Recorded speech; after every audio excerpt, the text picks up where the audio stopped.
Chandra Bhattacharjee. I am currently the Chief Human Resources Officer for one of the lines of businesses of the Aditya Birla Group.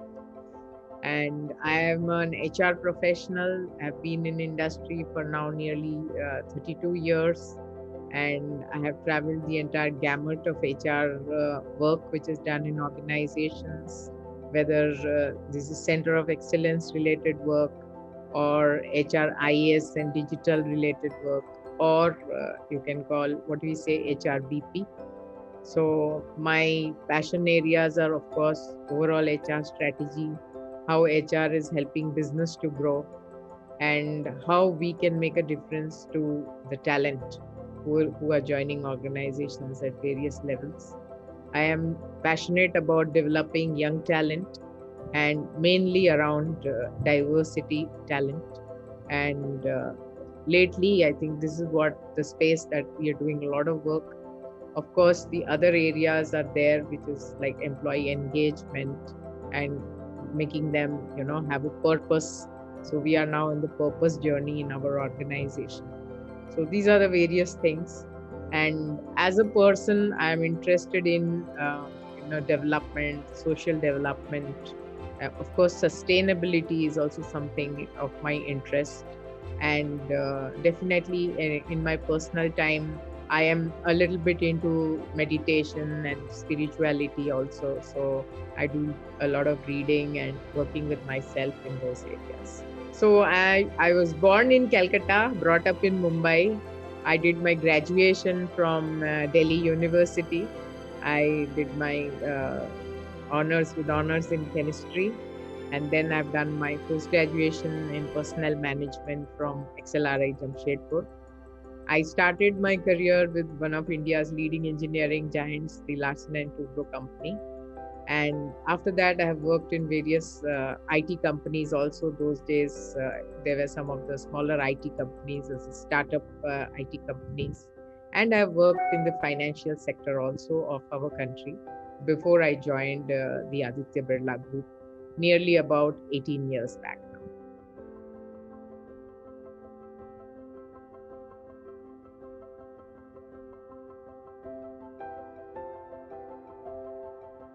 So for me, for building diversity, diversity is one of the focus points. And to build diversity, what has really worked for me is to try to increase the numbers. We can build a inclusive culture. We can do a lot of training around unconscious biases, etc. But I think main thing is to have and by diversity here I'm talking about women leaders and women engineers. For me, the focus is first of all to have the women engineers to join us, to have them work on the shop floor, and for them to kind of prove themselves that they're as good as the male engineers, and then work with the culture and the mindset of the managers who are working with them.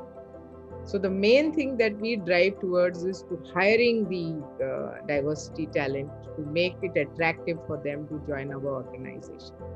And once they join our organization, to give them the enabling atmosphere to work with. So these are the two areas where, as a HR head, I like to focus.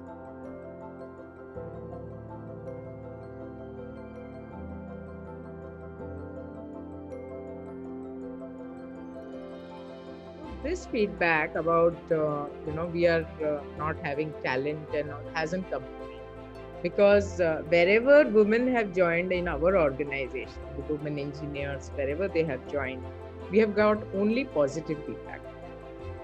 They have been outstanding in the kind of work they have done, and the kind of feedback that I have got of their team working, their ability to influence the team members on the shop floor also, their questioning, analytical communication skills, writing ability.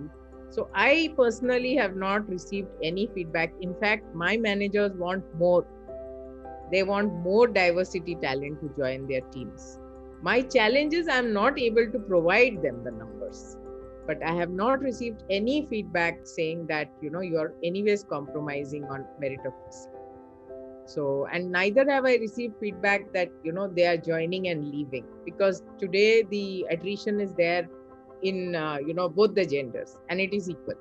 So even they are not even pointing out that somebody is going on maternity leave or the attrition is more among women employees.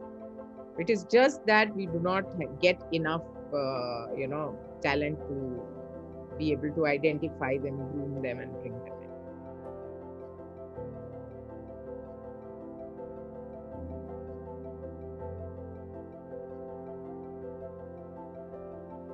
I think our organization does have a HR tech. Like we have a HRMS platform where we use many HR processes, and these are all online and enabled. Okay, so yes, and this, it is not today. We have been in this space for nearly 10 years now. So in that sense, we have been leading in the HR tech space, and so we do have, and people are also using it in a big way. But there is no limit to the amount of things that you can do in HR tech, and there are always waves and waves. For example, what started as let's say proprietary HRMS systems, today it's on the cloud, and then there are app based solutions. So I think we can never say that we are there in technology. I think technology is always evolving, and we have to let it grow and adapt newer and newer technology. And I think that's the journey our organization is at when it comes to using HR tech. Because if I have a board, that doesn't mean there isn't some HR employee at the end of the line to speak to. So it is more some of our team members, as they become the digital natives, join your organization, they feel more comfortable in just quickly getting their problems resolved with the help of a bot, rather than talking to a person and taking time, appointment, meeting the person or whatever. So we want to give both options, and I think that's what the future should be. That if an employee feels that, okay, I have worked with the bot, or I've got some answers 2-3 times, now I really have some deeper question to ask. And also you have to see the role, because the bot is usually there to answer some simple queries. Let's say some simple queries regarding your taxation or your leave. You sometimes you just want to know what is my leave status, or can I apply for so and so leave. For that, you really don't need an HR person to be on the other side.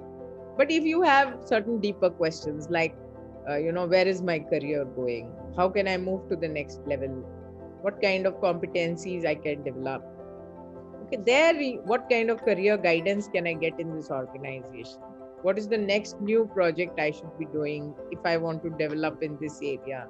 What kind of career counseling? Then you will need an HR person. So you see, the development of the HR person also happens. He or she is no longer answering routine questions, but actually understanding talent, movement, how to develop talent for the organization.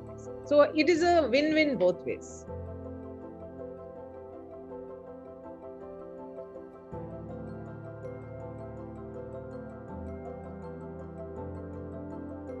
So I think we have to become talent champions.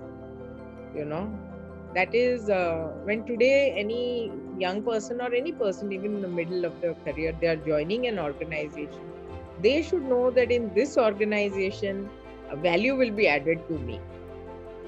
Whatever time I spend here, if I spend 2 years, I spend 3 years, I spend 7 years, I should be continuously able to add value to myself. And I think that's where HR will come in. That how are we helping employees skill themselves? How are we, helping them to add value to themselves and become richer for that? Increase in human capital. So that I think should be the most needed change in HR, or this is what HR should really be focusing on for the future, because as we know that today the skills that are being used and developed by employees are not going to be the skills for tomorrow. So keeping employees agile, making them learning focused, these are the things which would be HR's contribution. And that's where I think we all will have to make a difference in future.